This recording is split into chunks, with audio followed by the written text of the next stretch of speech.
Hello friends. In the today's lecture we will discuss about the key management.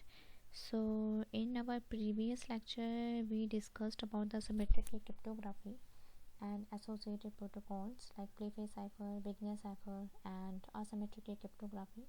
In the asymmetric key cryptography we covered AES, DES, digital signature scheme and RSA. But one thing is missing in both on the symmetric and asymmetric key cryptography is that we have not discussed how the secret key in symmetric key cryptography and public and private key of asymmetric key cryptography are distributed between the sender and the receiver. Means who one is the authorized person or the authorized entity is responsible in order to distribute or maintain the public key, the private key as well as the secret key in order to perform the communication between the sender and the receiver. So for that point, our today's topic is the key management. So key management will provide you the basic procedure, the basic protocol that are used in order to distribute the key in the symmetric key cryptography as well as asymmetric key cryptography. So first we will talk about the symmetric key cryptography. The symmetric key cryptography is very simple, in which both the sender and the receiver will use the same set of secret keys. Means if the sender wants to transmit a message to the receiver, then the sender has to encrypt the plain text by using the secret key, and when the message is received by the receiver, then receiver has to decrypt the cipher text by using the same secret key. So both the encryption and the decryption keys are same in the case of symmetric key cryptography. But how can the distribute key when we talk about the symmetric key cryptography? So in the symmetric key cryptography, as I told you, when Alice sender wants to communicate with n people and symmetric key cryptography used, then how many total number of keys are used in the communication? So answer is very simple, that is n minus 1 divided by 2. So this equation leads to this problem n square problem. And also if Alice wants to communicate to 1 million people, then the total number of keys will be used as trillions. So this so many trillions or the millions of key distribution is very complex in the terms of symmetric key cryptography. So there is a need of some authorized entity or a trusted third party who are responsible to share the secret key between the sender and the receiver to in order to perform the communication between them. So one of the solution of this key management and the distribution type of thing is called KDC.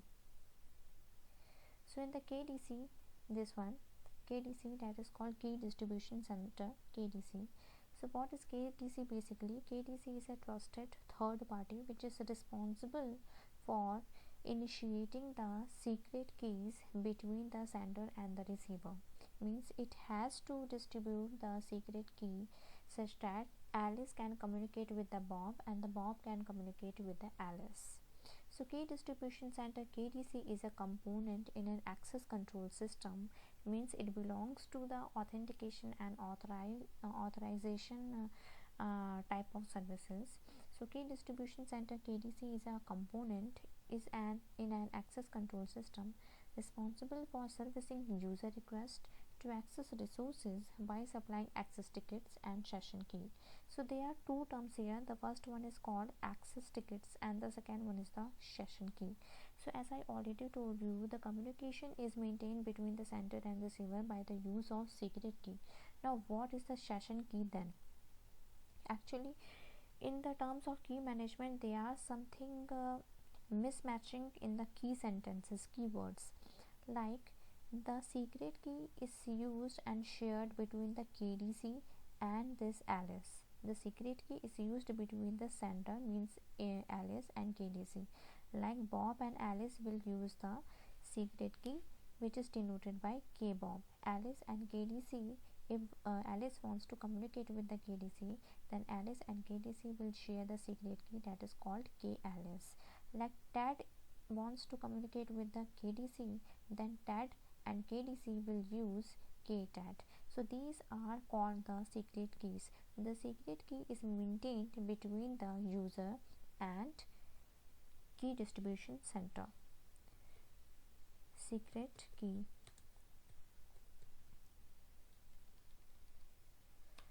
So for the understanding point of view, I will write this thing, that is secret key. So secret key used between user and KDC. Then what is a session key?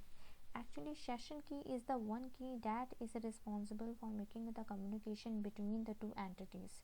Two entities means source and destination. Here these are not two entities, these are Alice, that is the user, and KDC is a trusted third party. So secret key is used to perform the communication between the user and the trusted third party. However, the session key is used to perform the communication between two entities, two users, like Bob, Alice and Bob.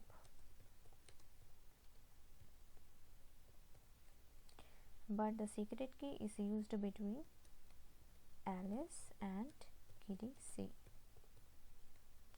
So this is the main difference between the secret key and the session key. Then what about the ticket? Actually, there are certain procedures have to be followed by the KDC. The first one is, if Alice wants to communicate with the Bob, then Alice has to tell this thing to the KDC about the communication, that hello KDC, I want to communicate with the Bob, kindly provide the session key to me.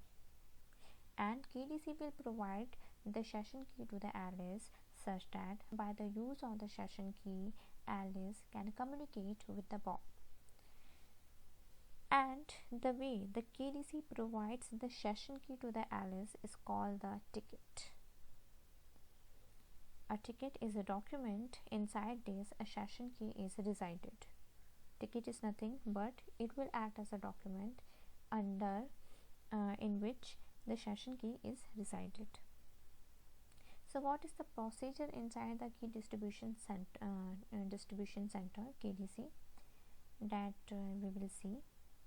Simple protocol using the KDC. Here is a Alice, the middle one is the third party entity, that is KDC, and the third one is the Bob. And in this communication, Alice want to communicate with the Bob. So by using the first protocol, Alice has to tell the things to the KDC about this communication. So Alice has to create a plain text document in which Alice have to put its own ID, Bob ID, and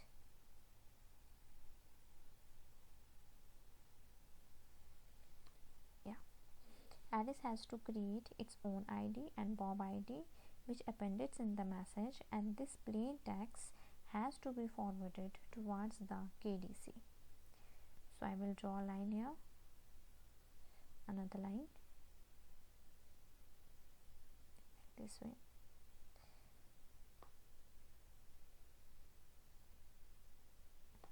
So by using this plain text, Alice told the KDC that I want to communicate with the Bob, and this is my identity and this is the Bob's identity, and this message is public. Here it is no encryption or decryption is performed over this message, so this plain text is public.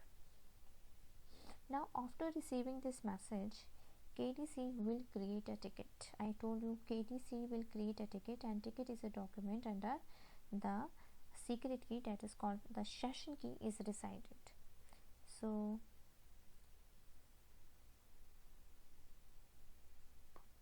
after getting this message, a ticket is created, that is called ticket. Under this ticket, identity of the Alice, identity of the Bob, as well as the secret key the session key is resided, KAB. The session key is indicated by KAB. It is used to indicate that is the key KAB which is used to perform the communication between the Alice and the Bob, KAB. And this bool message, for the security point of view, this bool message should be encrypted by Bob's secret key, that is indicated by KB. So KB is a session key, KB is the Bob's secret key. And after this, one copy of the ticket as well as secret key, one copy of the ticket as well as the secret key has to be encrypted.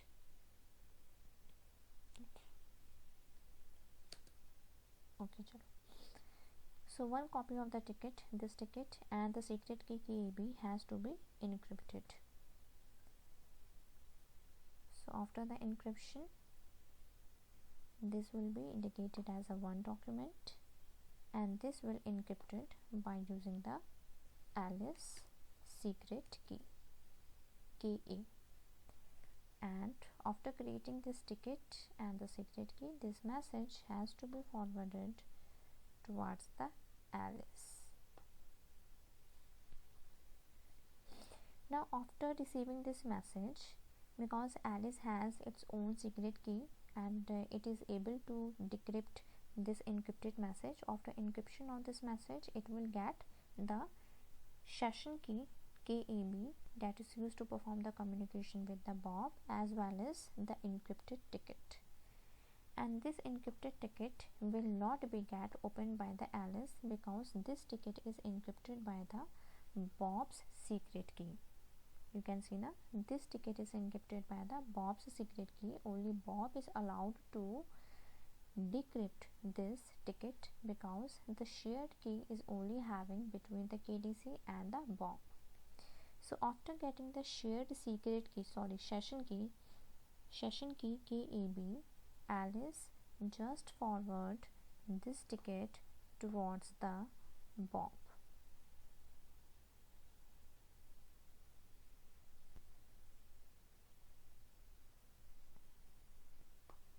Encrypted ticket. In the ticket there is Alice identity, Bob identity, and session key KAB. And this value is encrypted by KB. So ticket value will be forwarded by the Alice towards the Bob. So after getting this ticket value, encrypted ticket, Bob having its shared secret key, that is the value of KB. By using the value of KB, only Bob can decipher this ticket. After decipherment of the ticket, Bob will get Alice identity, its own identity, as well as KAB. So after getting the Alice identity, Bob will know that the message comes from the Alice, means authentication of the source. Bob's identity means it get to know this message is for me, and after getting the value of KAB, it must ensure that Alice wants to communicate with the Bob by using this session key. So otherwise, if Bob wants to communicate with the Alice, then in this case the Bob will not communicate with the KDC because session key is already established, that is KAB. It can use the same session key in order to communicate with the Alice.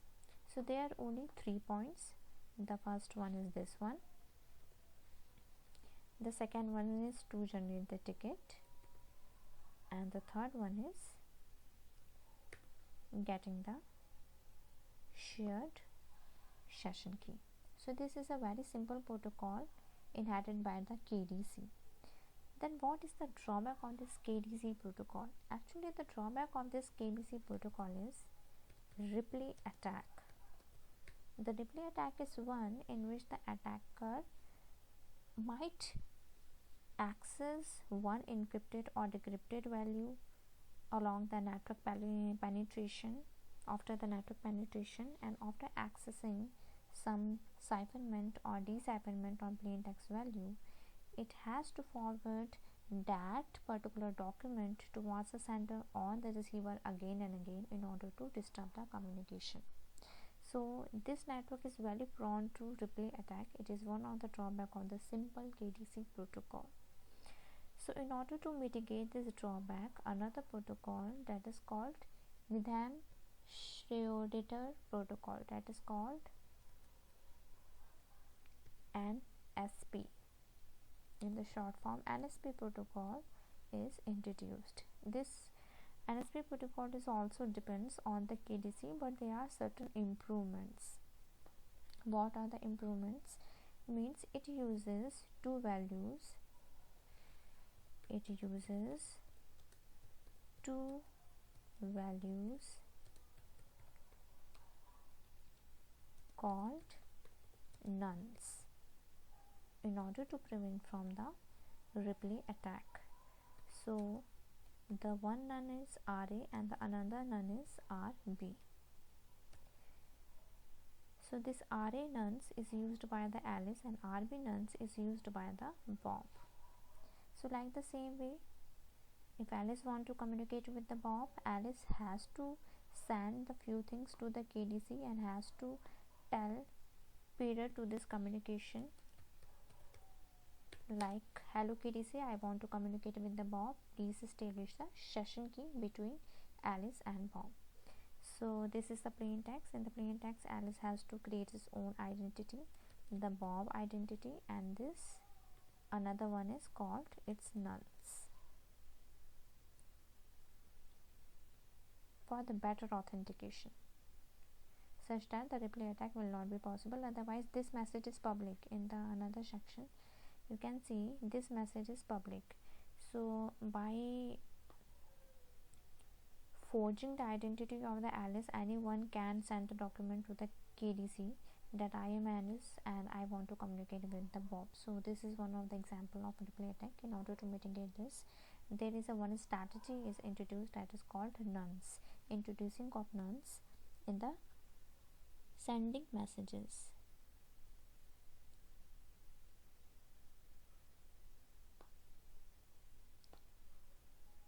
And this message has to be sent towards the KDC.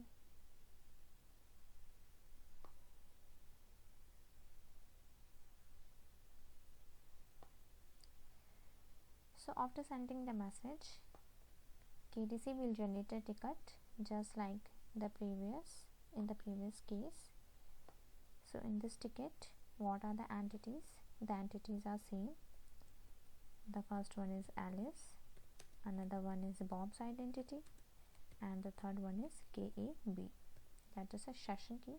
And this whole message will be encrypted by Bob's shared key, and the copy of this ticket as well as the copy of session key will be forwarded towards the Alice. So copy of the session key and the nuns of RA, and this whole message should be decrypted by using the whole message should be decrypted by using the A's secret key.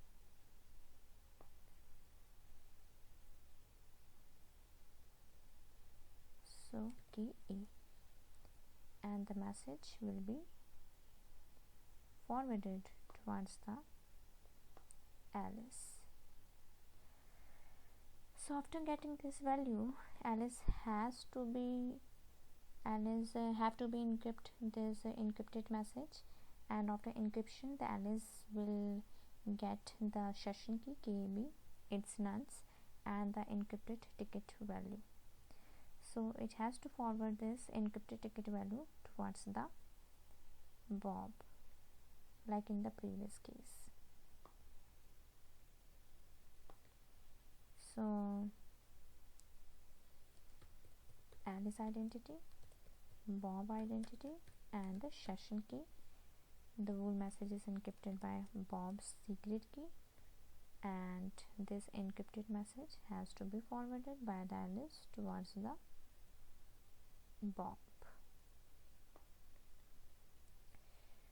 Now, for the authentication point of view, in order to prevent from the replay attack, after getting this encrypted message, encrypted ticket by the Bob, it has to fetch the session key, and this session key is used for the peer communication, previous peer authentication that has to be performed by the Alice and the Bob.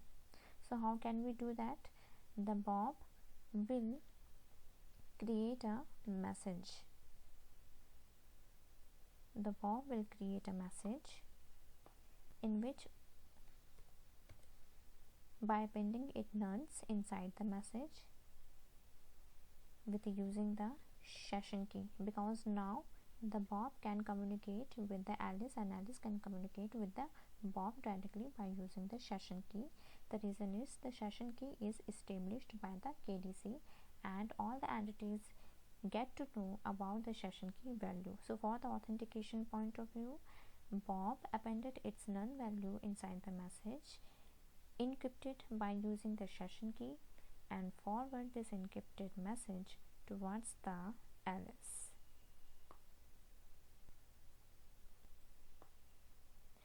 So after getting this value,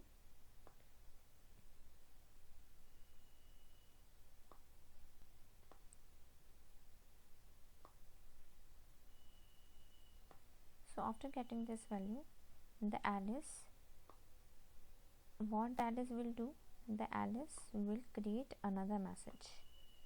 What the message? In the Alice side, it has to create one message in which it has to forward certain values such that authentication has to be performed properly. Like the Alice will do RB-1, one value less than the nonce value of B, and encrypt it with the session key KAB, and this message has to be forwarded towards the Bob. Now this last procedure, that is sending the nonce value towards each other, will authenticate that the message is not the replaying attack type of message, it is a confirmed and the authenticate message that is come from the Alice, and another message that is comes from the Bob. Another way is, in this value, if there is a message Alice and Bob and it is public, then anyone can forge this message and can create its own identity by acting as a Alice, that I am Alice, I want to communicate with the Bob. But now in this example, here is a nonce value. This nonce value authenticate that it is the message that is comes from the Alice only, because these are the secret identity values that are only unique to each entity. So these are all about the NSP protocol as well as KDC protocol. So all the materials will also be uploaded in the PPT, as well as if anyone has a doubt, then kindly ask me in the WebEx meeting, as well as you can text me in the email. Thank you.